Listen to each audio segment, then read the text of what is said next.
Sahar.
Good evening, everyone. Thank you for joining us this evening. I'm Lana. I'm the Senior Associate Producer at the Art Center. And this artist talk with Omar Rajeh and Faustin Linyekula is made possible by Mubadala.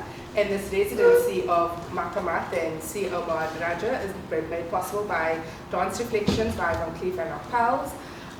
This artist talk is part of our Off the Stage series that also includes community dinners, workshops, post-show Q&As, and school matinees that we hope to see you all at, and of course the performance on Thursday that we hope you'll all be attending. So without further ado, I'd like to welcome our incredible panel that's going to share their insights, and we're going to learn a lot more about Omar today. Thank you all.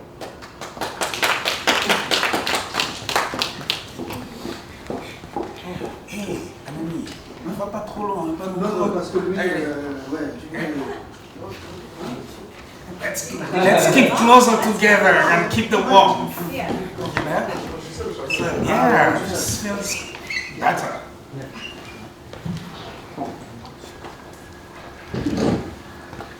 Ah, voilà. Voilà.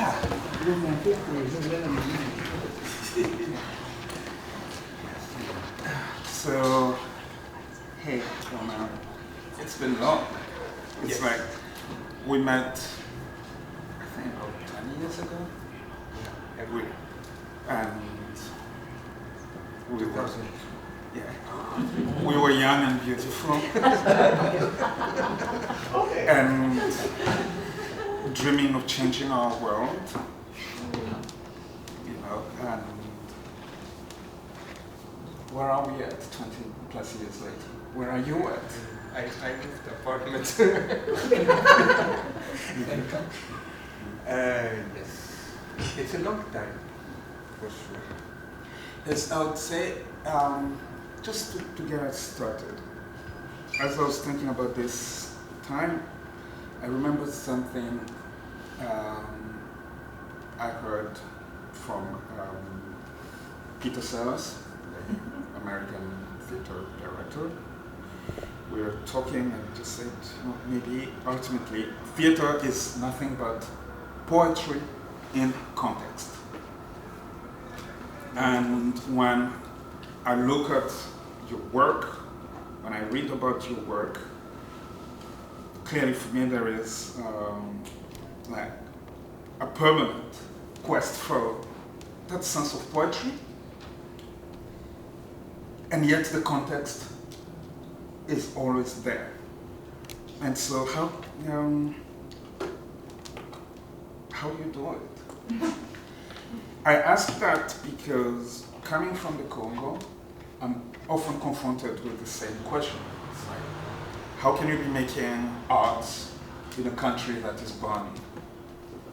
How can you even dream of poetry in a country that is burning? And literally, your country, like mine, we know what is that.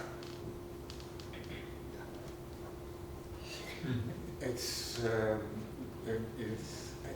so beautiful, actually, that you highlighted this, because personally I love poetry.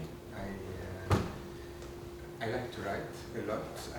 I don't write poetry in the sense of poetry, but there's a lot of sense in. It's important for me to write. Although I don't publish, it's not really public. It's just for me. But then I use a lot this word, and I remember very much last week I was using it a lot in a conference, in a research about a project we're doing, the poetics of dance, or poetics of culture. And I was even comparing dance to poetry, but poetry in a sense of action. No, poetry in the sense, not in the sense of just poetry in a kind of a dreamy, misty way, but this poetics of being also. Poetry in the sense of trying to open possibilities, trying to inspire yourself, creating these, the urgencies are there, but even more developing the motivations to keep going on, probably. And maybe, for sure, coming from Lebanon, living in Lebanon, with the complexities of the country as a whole, but also of the city of Beirut, of also where I come from, and in the Shuf Mountains, I think I could understand when you say you're coming from Congo, with a country of war, but this is also the richness of what, like, or the drive to feel there is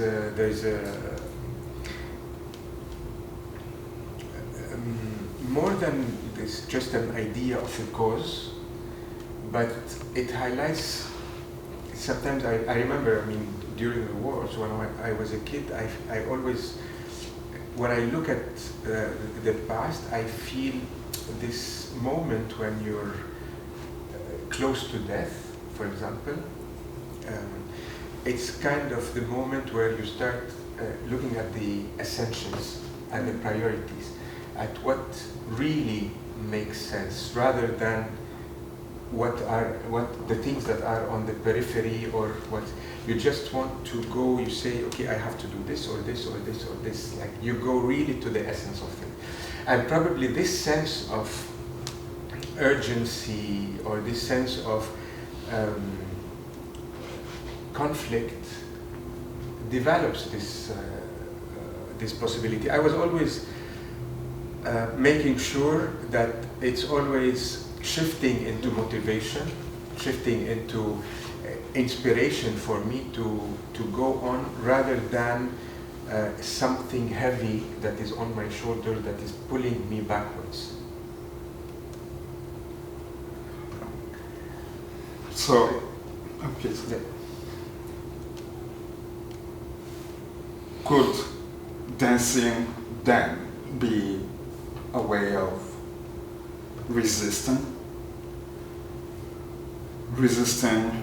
that gravity that's pulling you down, and still say, hey, we're still here?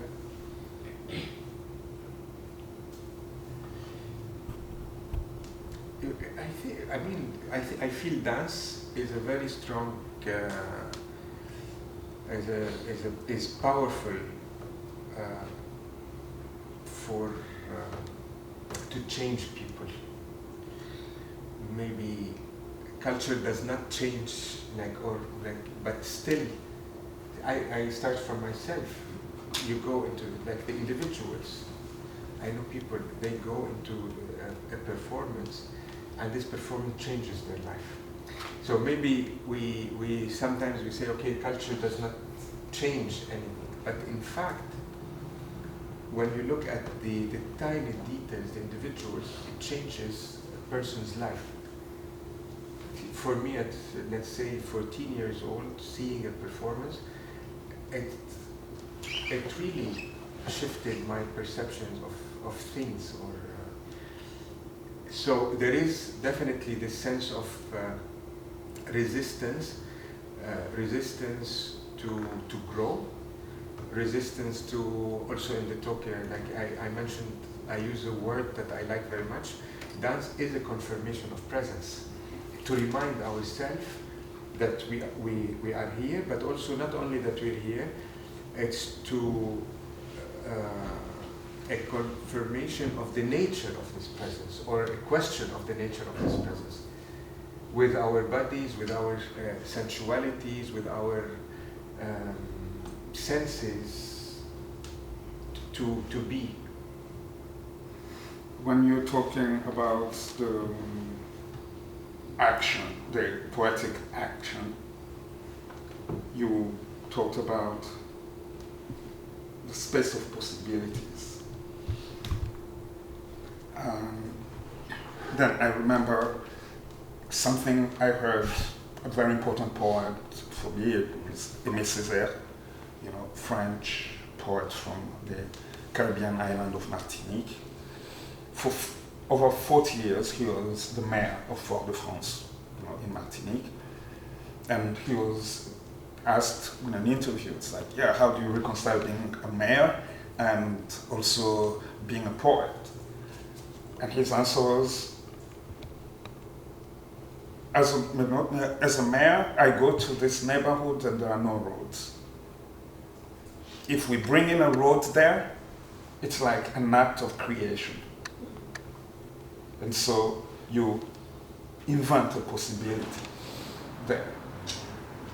Do you also see your work in that sense?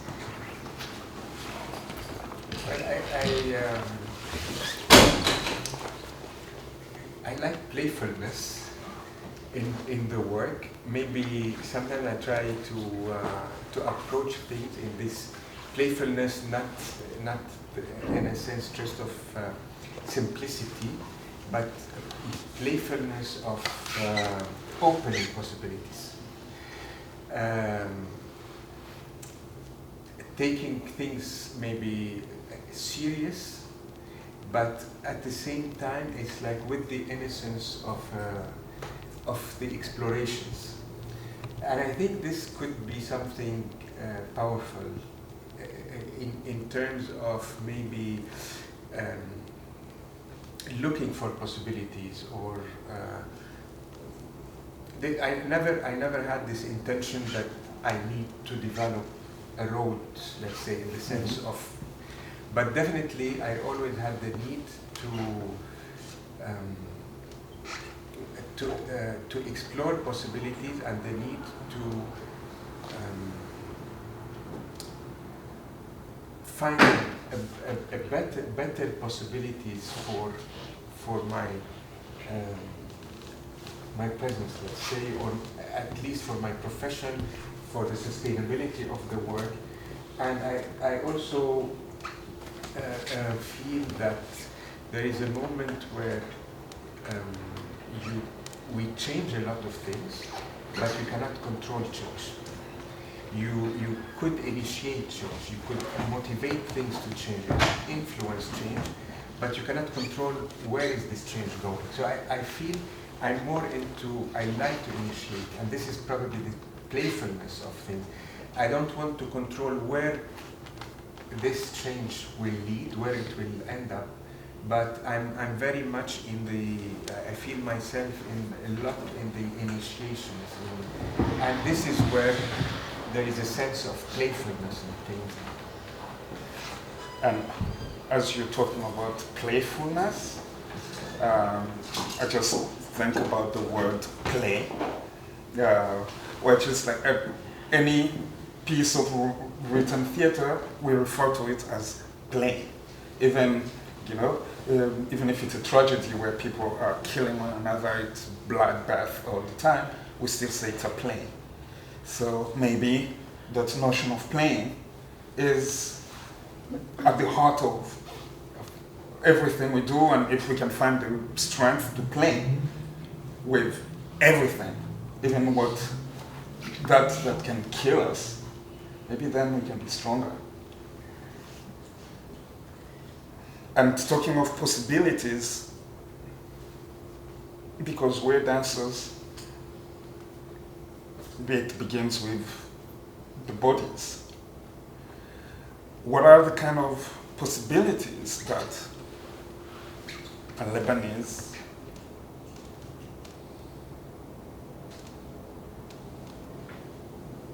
young person, man or woman, who wants to dance, what kind of spaces of possibility they need to create inside their bodies, first of all. And maybe I can extend it to the region, you know. I know you're not very comfortable with the the Middle East thing, because it's again part of a colonial construct. But let's talk of, the Levant or Arab world. What kind of possibilities for the body?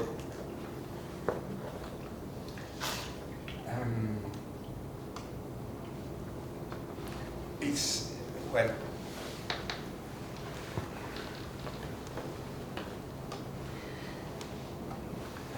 maybe sometimes what I feel very much, for example, at the beginning, when I started working, I wasn't thinking so much of where I want to arrive. And I was very much into the small, possibilities of at least doing what we can, where we can, in the way we can. I remember this very well also after finishing my studies in England, for example, coming back to Beirut. I don't want even to mention any negative word that, we can't do this, we can't do this, we can't do this. I was always into the positivity of, we can do this. Instead, we can do that. We can do this.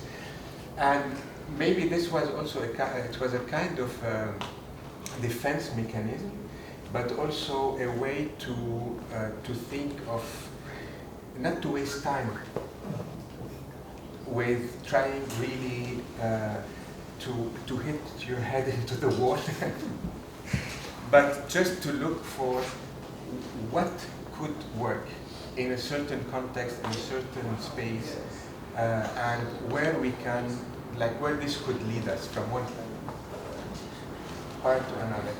It could be, in a sense, kind of a more practical, pragmatic approach, but then at the same time, I was very much aware of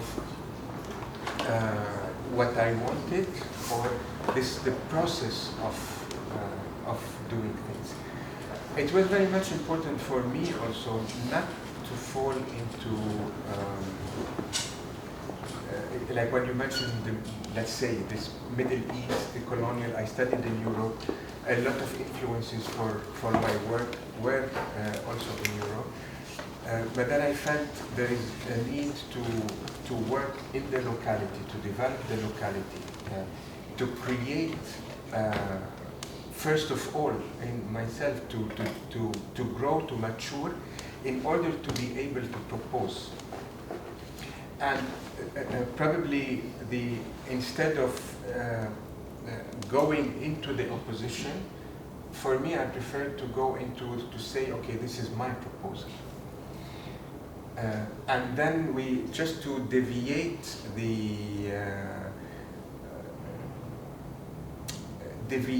even talking about this supremacy, let's say, or the context of supremacy. I just want to go into the exchange, the proposals, but then there is a need for proposal. Well, I believe this was one of the, let's say, of the possibilities of doing, but dance, in a sense, also if we go back to the body itself, probably the fact that the training in dance, being in constant approach to your body, this daily approach to training, to developing links, developing coordination, the persistence of dance, the patience, the time, is something that gives a lot of strength in a positive way. Gives the ability also to navigate, going into the studio, going into rehearsals, into the process of creation. We understand that things will not happen today. We understand that this is an accumulation of the process. And these are the possibilities that I go back also to the daily tools of what we do in the studio that could empower. I mean, I see dancers are beings that have a certain ability to understand, to be aware, to be open, to act. And these are all qualities that we play with in a studio and in rehearsals. We walk, we look, you train your eyes, you train your bodies, you train your sensations, your touch. We play with volumes, with texture. And this is something that gives a lot of, again, presence, possibilities, resistance to find the path. And that's why when we started, I mentioned that, 20 plus years ago when we met, we were dreaming of changing the world, or to be more precise, to change our world. And the question of scale becomes really essential.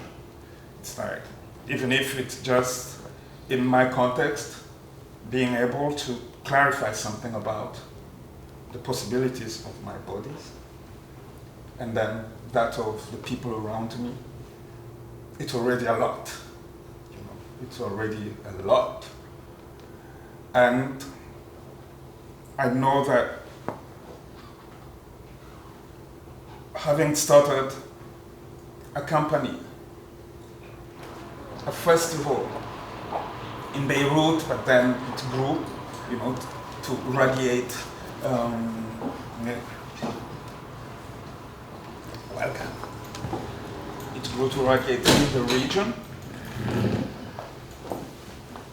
Maybe you could be modest about it and to say, but that was already changing something about your context, about your world.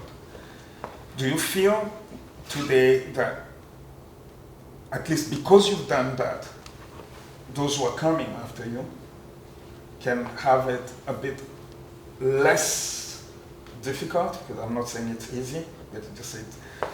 At least there is someone who started clarifying the path, and so maybe they can follow more easily? Or you feel that you always have to start over and over and over and over? Well, there are two different things, in a sense. I feel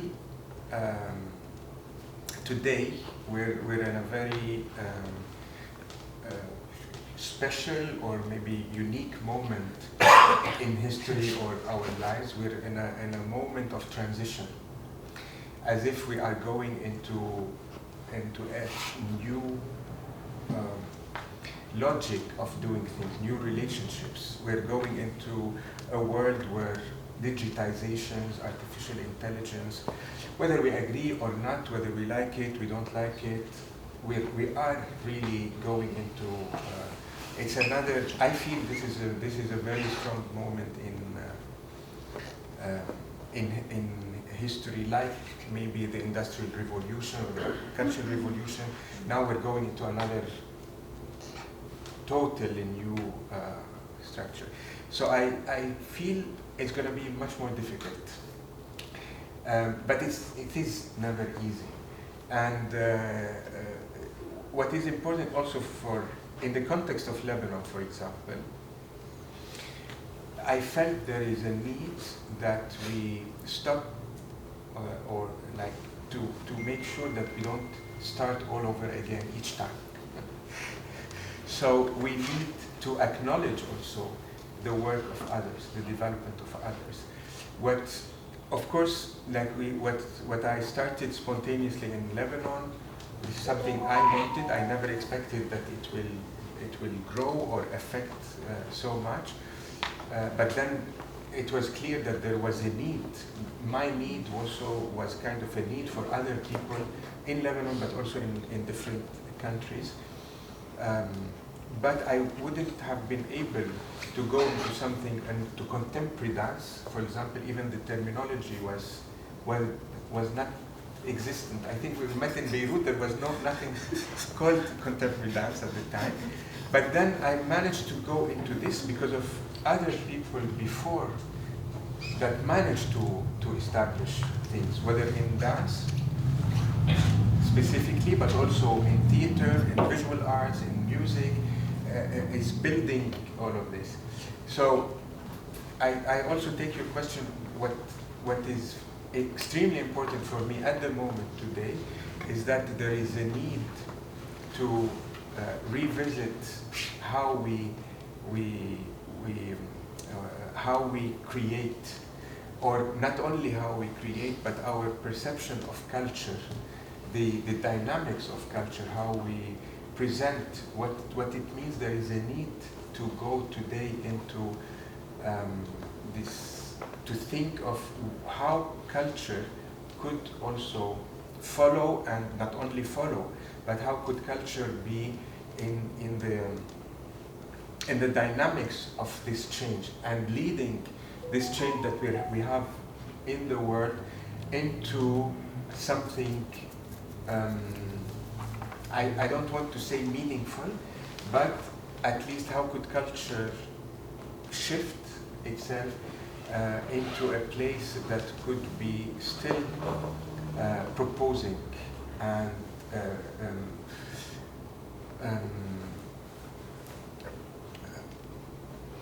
like thinking of how we can reflect, the values of today, the context of today, how it could be reflected in culture today, in the creation, in the programming, in the gathering, rather than continue using like structures that we inherited maybe 200 or 300 years ago. As we're waiting, we talked about the fact that for me being here now, how it feels liberating, because when you grow up in Africa, you are constructing your worldview always in relation to Europe.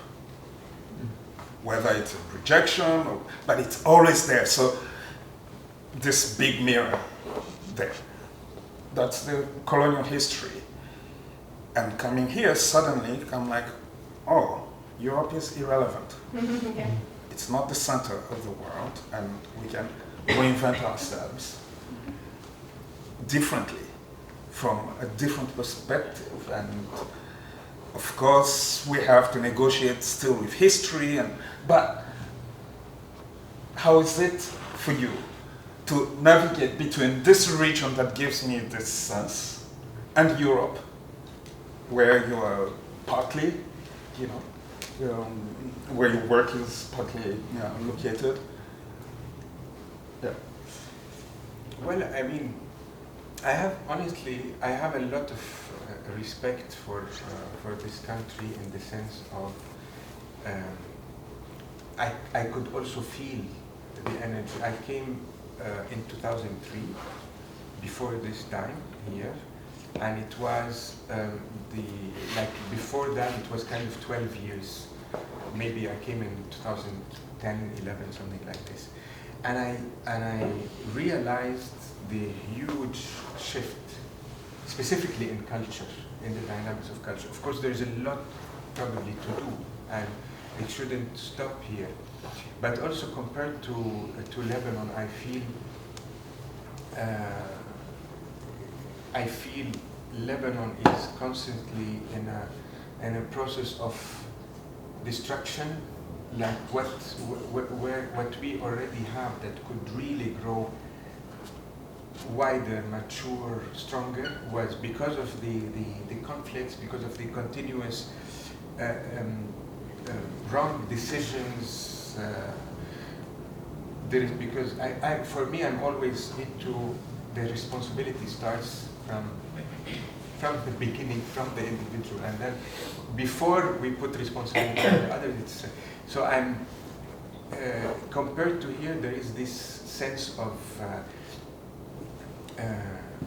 development, curiosity, dynamics that needs. I see there's still a lot, but what is important is the motivation, the will, the work.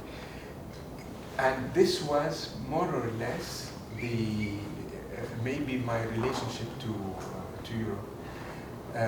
For me, it's when I look at Europe as Europe, I feel it's good that there is Europe in this world with the values of Europe. Maybe not with the definitely not with the colonial history of Europe, but and there is continuously a need to maybe not only not to protect and to make static these values, but to develop these values. But I believe there are very important values, and to take it also to kind of a very down-to-earth relationship. When I was talking about when I started working in, I never presented my work, for example, in Syria or Jordan or Ramallah, although we built a network in the 4 countries with the festivals. Like even the close countries, I wasn't able to present my work. In Lebanon also, things were always centralized in Beirut, although we tried in the festival to go out, but so Europe was this kind of space to breathe. But I also realized at a very early stage that I need also to protect my work. I cannot be the exotic Lebanese coming from war, and I'm like in the program just to satisfy the will of being nice and being caring, which could change also into another game of power and manipulation and supremacy. And things are there. It's also a matter of really navigating this without compromising, without. I never also.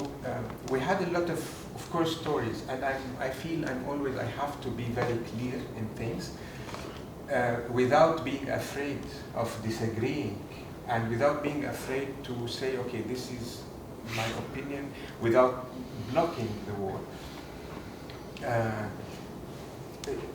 To protect the work, but also not to protect the work and to close on myself, because I cannot close.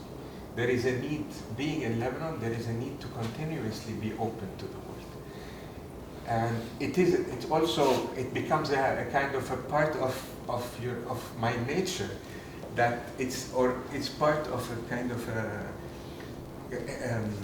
mechanism, survival mechanism, but also in a positive way to do that. It's not easy, for sure. But it's always important to avoid these labels that maybe we need to understand that we need to get out of it. Like, we need to understand to get out of these labels of that I'm coming from a country with war, with a civil war. I lived in the country. I need to talk maybe about these things, but especially for like this, again, this discussion comes with my recent solo that I did in 23, and there is a certain reality. There are facts that happened, but I'm not a victim. It's not about. It's not emotional. It's not a melodrama. These are facts, and we need to bring these facts into the dance scene, into the dance knowledge, into the dance networking, because also it brings richness. Your experience in Congo is something extremely special. Even we're in two countries, we experienced war probably, but it's something that I cannot even imagine. So in this sense, there is a richness for me to understand, like you're adding to the dance scene something that me or any other choreographer in Europe or in the States or in Brazil or even in other countries in Africa or China cannot experience. So from this perspective, we're going outside of, and this is very important for me, going outside of this label of nationalism. It doesn't mean that I'm not happy being, that I was raised up in Lebanon, and I am part of these dynamics, I got influenced, but I was influenced by a lot of other philosophers, a lot of other people, and we need to find a way, especially in culture, that's why I'm talking about culture, there is a need to change, we need to find a way to get out of these labels. It's not easy. I always start my workshops, and I did this yesterday. I don't ask the people coming to the workshop, what's your name, where you come from. I try to tell them, like, who are you? Without saying where are you from, what's your religion, what's your sexuality, what's your blah, blah, blah. Who are you? Like really try to touch without maybe going through all of these labels that we try to put on ourselves sometimes without touching who are we, without referring to the labels. And it becomes difficult also. And that leads me to Beytna, which is this encounter that you initiated with Kun, with Famani, and originally with Hiraki. How does that fit into this long journey? Is it like something very, like, it's only the French that come in, parenthèse. How do you say parenthèse? Between brackets. Yeah, you know, that's, or it's actually like just one stage of this journey of opening doors into your world, opening your world to other worlds, and well, I think, in a sense, of course, Beytna, I think it's not just a station. I think it was a very, very important moment also for developing there is a moment for me that is after Beytna. I think this process was an extremely important process, and it would be nice to hear Kun and Anani after also. Really, in terms of like this, I would also use this word of confrontation, but it's not a confrontation with other people. It's a confrontation with yourself.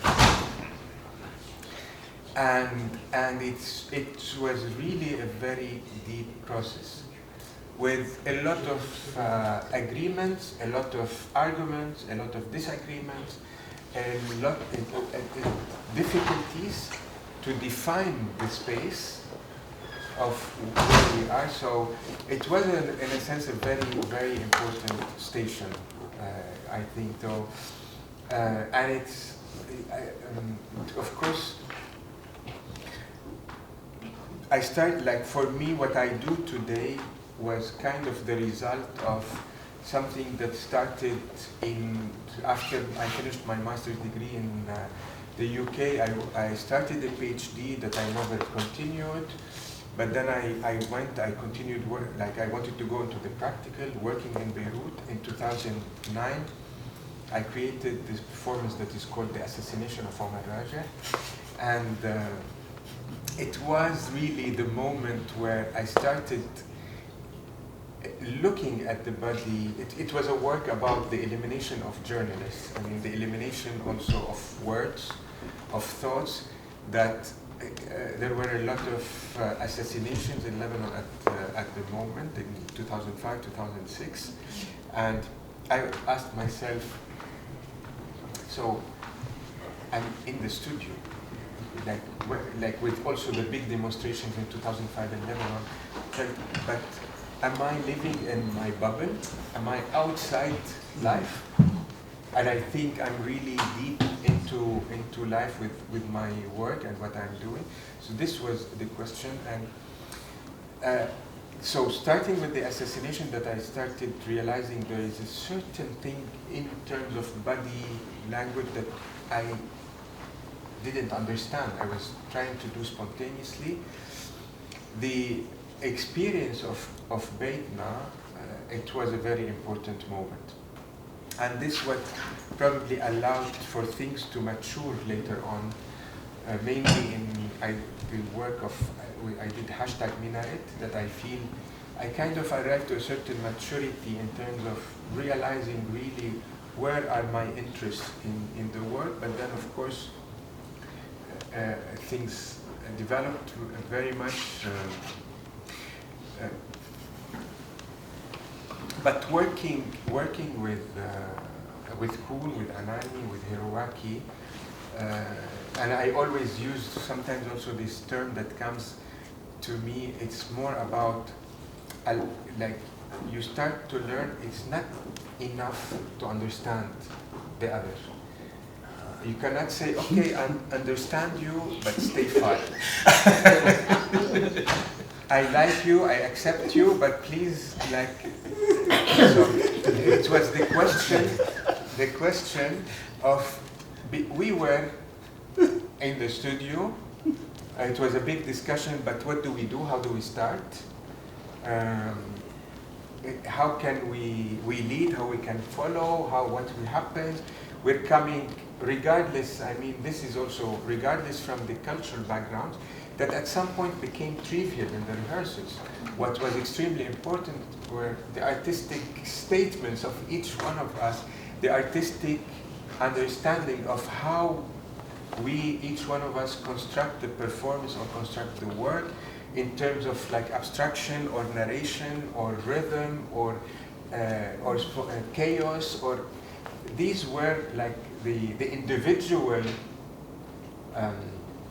interests were the main topics, regardless of all the labels that are on the side.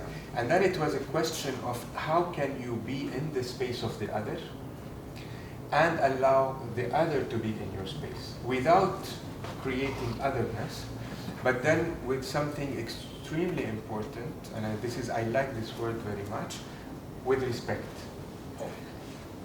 And I think it's not something, like sometimes we say things, but this is something I felt I learned also.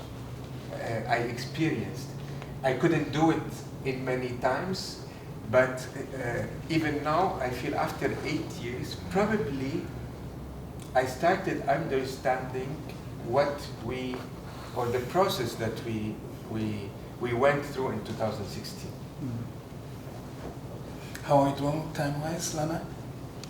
We good? We have space for one more question before I open? Good. Because then when I was reading about Beytna, and yeah, having 3 other choreographers to co-create with you, but then also having your mother. I'm looking forward to experiencing the work just because of that, because even to go to my own experience for a long time, I made work. All the work was about the Congo or whatever, But there was something that shifted the moment I started asking myself, what does it mean to share this work with my mother? Particularly my mother. I've never brought her on stage, but it became really like, how would she read into this? And when I started asking myself that question, I remembered, like around the same time when I met you, I also met Hassan Al-Girati, Egyptian theater maker. And I remember something he said to me, which was like, you know, wherever you are, whether in New York or in Kinshasa or in Cairo, contemporary art is always a strange animal. But the question is how to create a sense of identification with this thing. So that even if it stops being about understanding, but recognizing this space. So how is that with your mother? But beyond your mother, if we accept that contemporary dance is this weird thing, weird animal, and not just in our countries, but all over the world, even in New York, how do you, or do you even ask yourself the question of recognizing for the people around you, wherever you are, and how do you deal with that? Maybe there is a kind of a sense of reconciliation, in the sense also that you know, starting doing contemporary dance, let's say, and this was a major question also for Beytna when we started working, is where we come from in the sense of like the social gatherings, let's say, or the traditional, as that we used to do as kids, or what does it mean to connect with the traditions, with the social, in relation to this animal, let's say, of contemporary dance. What does it mean, in a sense, or how does it relate to our social, communal, where we come from, in the sense of doing contemporary dance? And this was really a major question, and this was like the question that we started from, sharing things together. With my mother, like at the beginning also, like I was creating work. My parents, they would come, they would see the performance. Of course, they're very happy with the performance, regardless of what it is. They love it. But after this experience of Beytna, like now when I'm even touring with other works, my mom, she understood this process of, she understands like what I do before going on stage, or how I prepare, setting the light, going to this. So sometimes like she calls me, she tells me, okay, what blah, blah, you do this, what are you doing, where are you warmed up, you didn't, like, you know, there is a, and this, that's why I'm saying this kind of reconciliation for me, and this feeling of not feeling that contemporary dance is something totally separate from my life. It's totally on the other side of things, as if I need to cut with my past, with where I come from, if I want to go into something that is called contemporary dance. And this recognition became extremely important for me. This being unafraid of who we are. Like, and I use it in for example, this in my solo. A tree doesn't need to justify its being. A tree is there. We don't question if it's being. And sometimes we need also to have this kind of recognition of what we're doing in relation to the communication, the interaction with I don't like to say audience, but the people that we share with what we do, it's extremely important. Again, this was an important question of Beytna, and that's why also my mother was on stage, is where we come from is not our decision. We cannot say anything about it. We're in a certain society, specific religion, a country, again, all the labels above. But our profession, or at least where we go, is our decision. And then this was the transition of Beytna as a kind of like this Sunday lunch at my grandfather with the whole family, this communal gathering, this question of the communal gathering, but the transition into a kind of an artistic gathering, or into the profession, or into the choices that one could make in life, and how much these relate to each other. Ladies, gentlemen, please join us. Yes. I have a question related to what you were talking about Beytna. First of all, call me ignorant. I didn't know who you are until I joined the MFA program in August, and I saw the art center. I went through everything, and then I saw yours. It's in January, and I'm not a planner, but I stopped and I was like, I will book. This is something I never seen before. There was two things there that I was interested in. That you include your mom, and you include the food. And as what you were saying about like doing like performance, using the body, something contemporary, it's very different. It's very different for our parents to understand. I'm from Kuwait, so just to give you context. And what I do as an artist, it's a challenge to my family. There's always conflicts about what I do and my voice and how I say certain things. So I'm interested in asking you about how did you include her? How will you perform while she exists in your space? And how did she see you? Because this is your private space that usually she will come and see you performing. She sees the end result.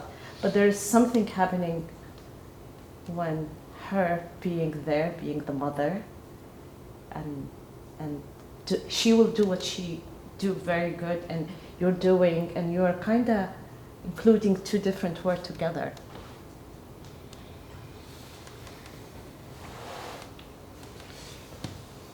Well, honestly, I feel it wasn't only my invitation. I think her initiation, her attention was part of all of this. So I think also it's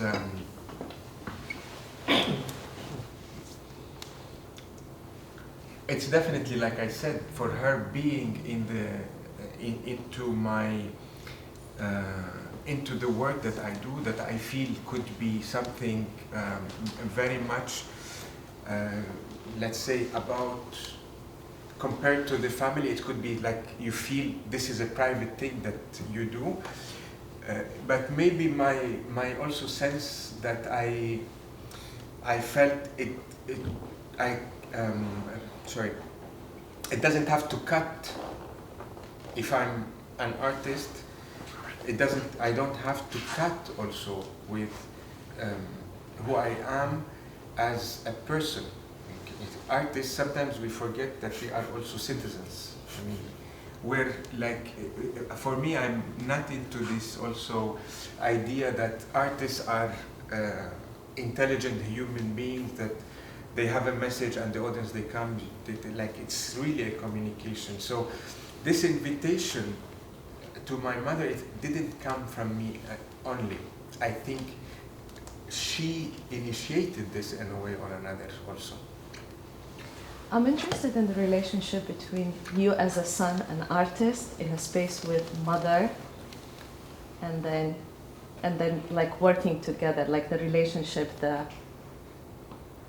and also like there is the opinion of a mother. It's important, even if we dismiss what she said.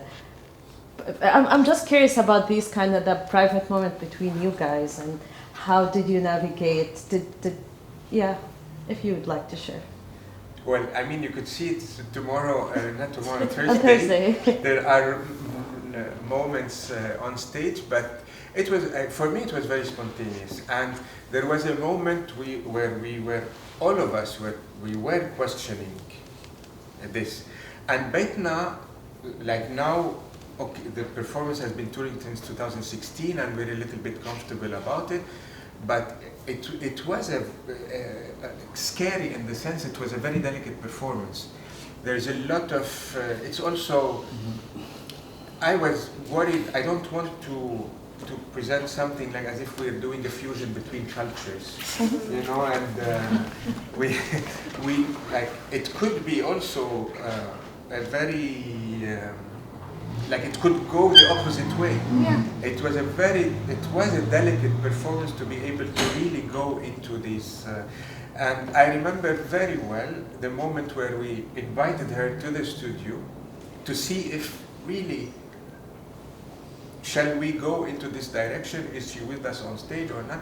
And then after we finished that, like the day, as if we were all convinced that yes, she has to be with us on stage. I mean, there was no doubt about it, and for her as well. At the beginning, when I told her, like I proposed spontaneously, she was excited about it. The more we get closer, when she felt yes, no, this is serious, I started feeling that there is a kind of hesitation. And then after this day in the studio, it was clear for everyone, no, it's very important that she's there. How was that for you, that journey, knowing that, yeah, and for Anani as well, knowing that this is Omar's mother? Well, when he proposed me to be part of this project, and he said his mother was part of it, to me it made completely sense. I thought like, oh great.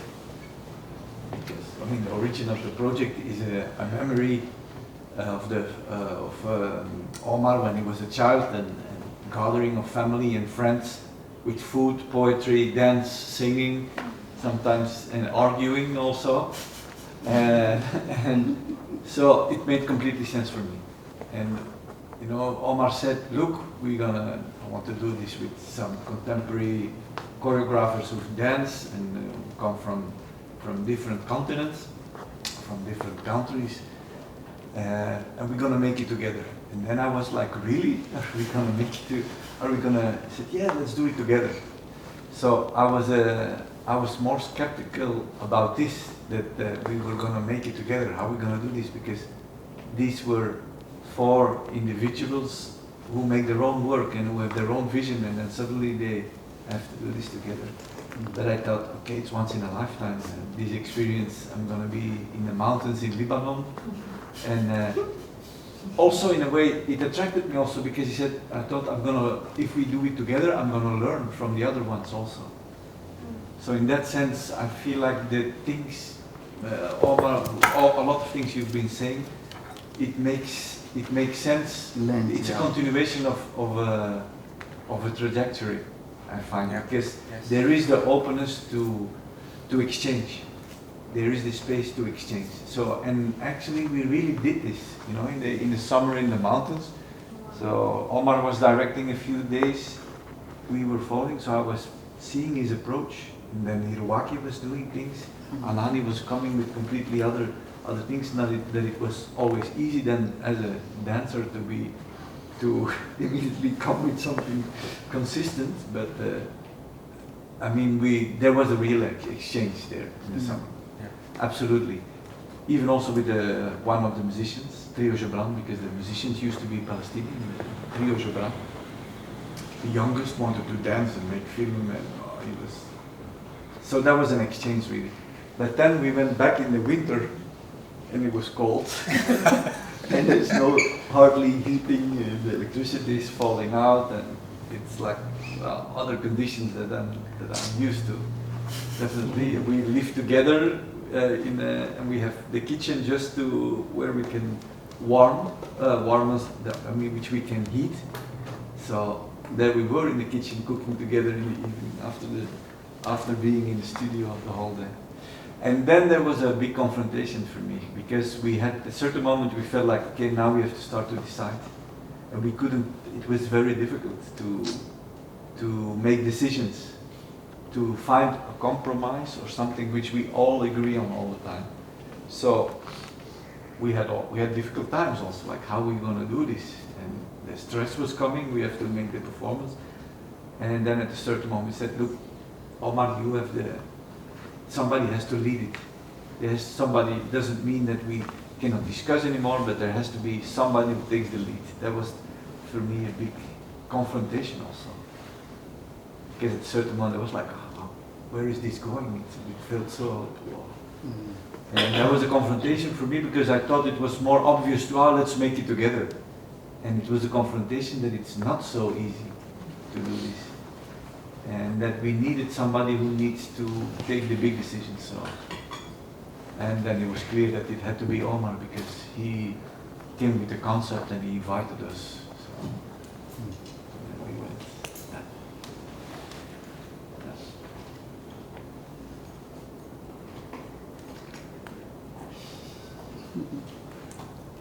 I have a question.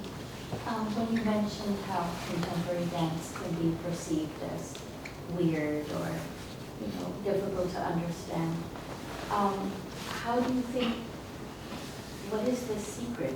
How do you think we can open more doors to dance? And I'm asking it from sort of a personal experience. I've been teaching ballet in Canada in arts high schools, and you have a huge theater program and orchestra and chorale, the singing, and then we audition our students for dance, and the program is so much smaller, teeny, and so, and it's been half modern dance and half ballet, so not just in tutus, but developing dancers to do both. So I guess the question is, how can it become more popular and opening doors and for people to understand it and appreciate it as much as the other arts seem to be so popular?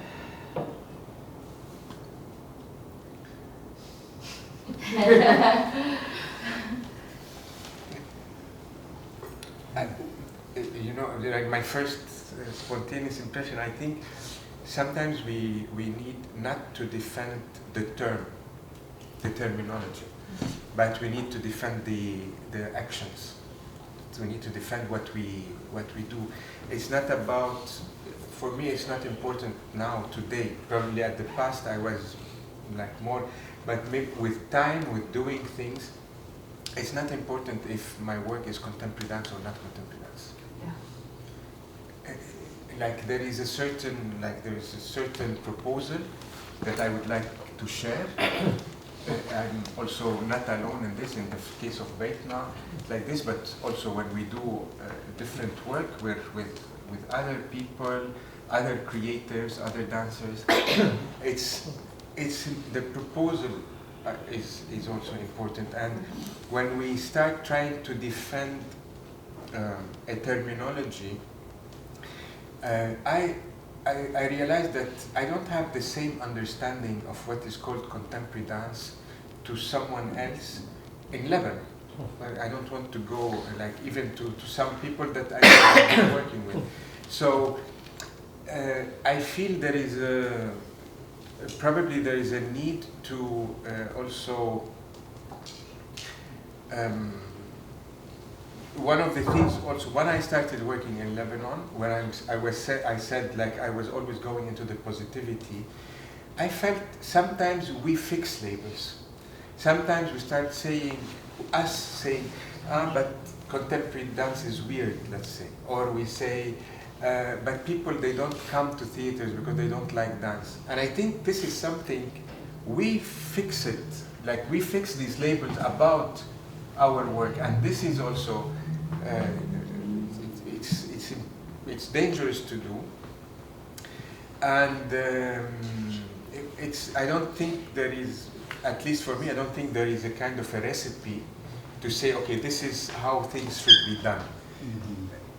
It's common sense, like how to deal with things, how to solve problems, maybe. And if I may add something, at least in my context, it's been really, okay, first of all, we don't even define, which that this is what we do. And being in a context where people don't come to the work with preconceived ideas of what it has to be over. The only thing that matters for them is if you grab them or not. Right. Did something happen for me here and now? And you'll be surprised at how curious and open-minded people are, really, you know. If the proposition is done with openness and again with respect. Mm-hmm. You know, you're not coming to preach to them and saying, you don't know this. No. It's like, hey, I come to you, this is who I am. And I invite you to encounter this space. And again, it's not about, it's not propaganda where you try to enroll as many people as possible. Yeah. It's about connection. And that's why, yeah, it's important to, you know, to talk of like the audience like this. Like, no. Did I meet you? Did something happen for you? And accepting that it takes time to build. Long time. You've been doing it for over 20 years. You know, same in Congo, doing it for, yeah, this year, 24 years now. And we're still going.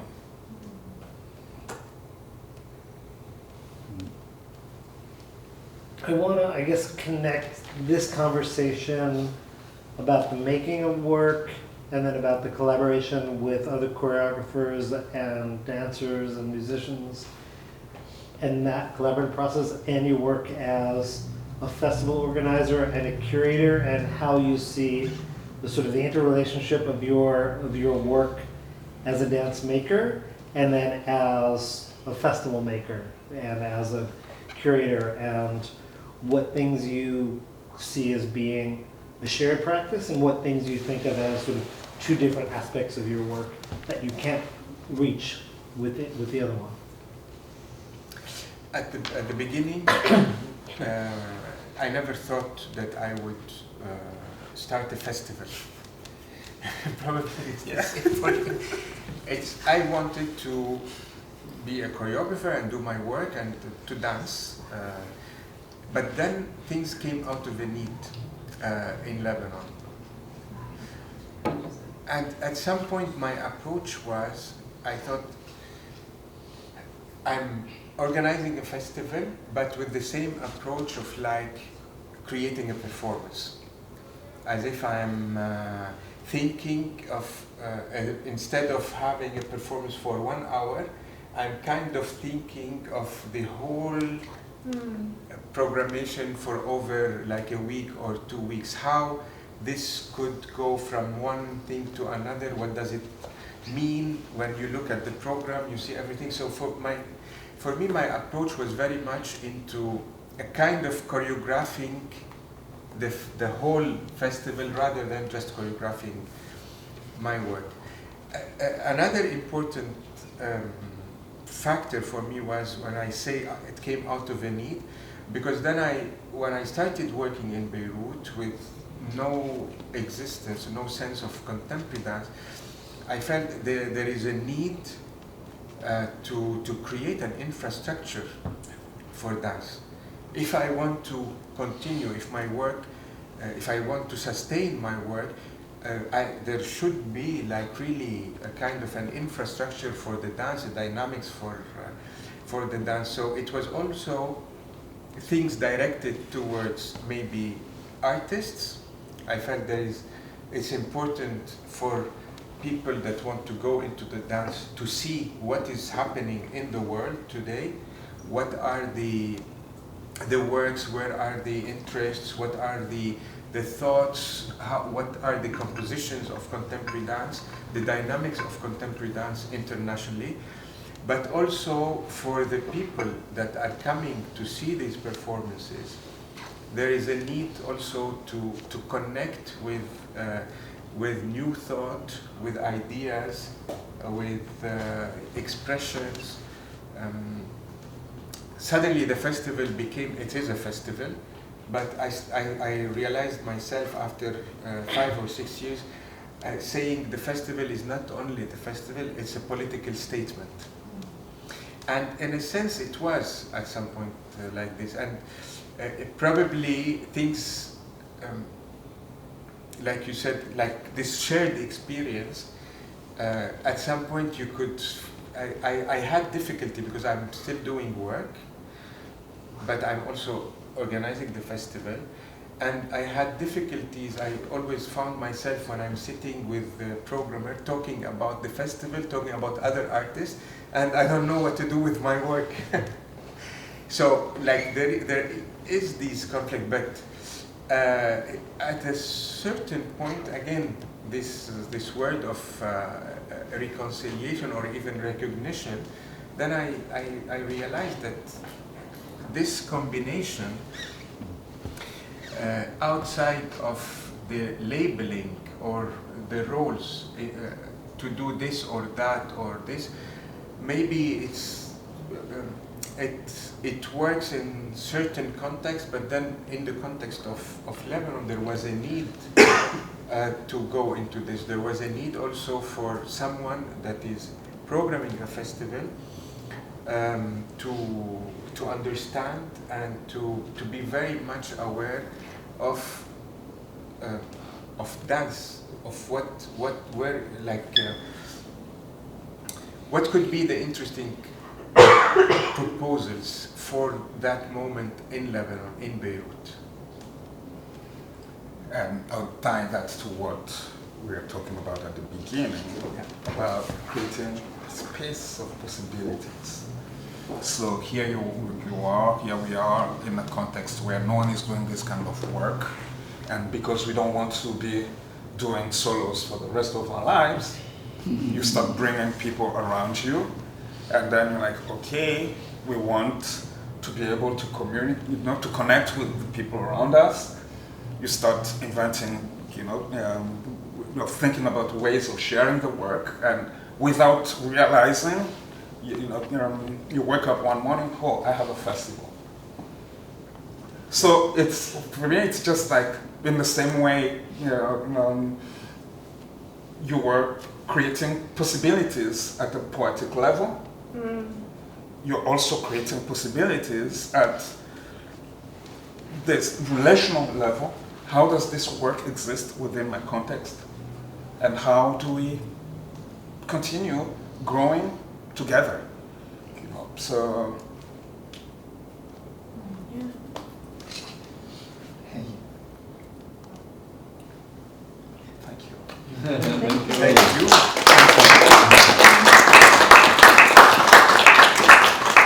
Thanks everyone. Thank you, Faustin and Omar, for this insightful conversation. We look forward to seeing you all on Thursday at 7:30 in the Red Theatre for the performance. Thanks everyone.